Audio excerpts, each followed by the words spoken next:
President-elect Trump fills out his cabinet. There is one department where he has not announced a new leader. And it could be because he promised that it won't exist. And one other thing I'll be doing very early in the administration is closing up the Department of Education in Washington, D.C. What does the Department of Education do? Good question. Jeff Wagner learned its vast reach and impact on students of all ages. About 45 years ago, President Jimmy Carter signed off on creating the U.S. Department of Education, its own entity, after being in a group with health and welfare.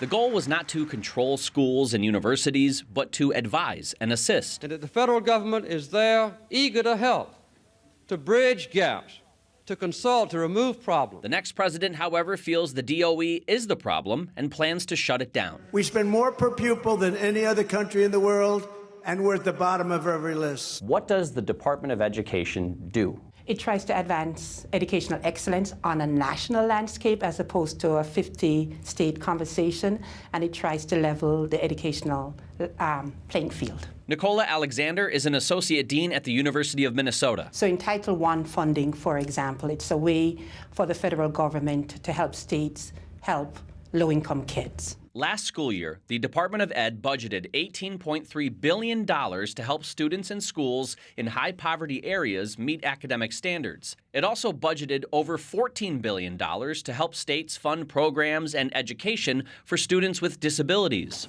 The department's total budget last year was about $228 billion.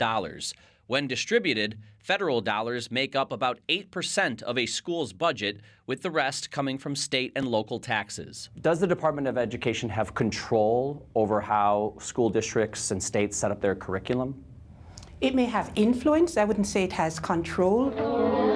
State and local governments determine curriculum and academic standards, as well as licensing requirements for teachers. So one of the ways that I rely heavily on U.S. Department of Education, it's through its collection of data method, National Center for Education Statistics. The Department of Education does have a strong research body, collecting data to inform ideas that improve student performance and determine where and how it distributes funding. What would happen if we did not have a Department of Education?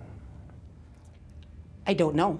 And I would wonder if some of the core missions on which we rely, both as institutions and individuals, how much of that will remain. With photojournalist Jose Pascual, Jeff Wagner, WCCO News.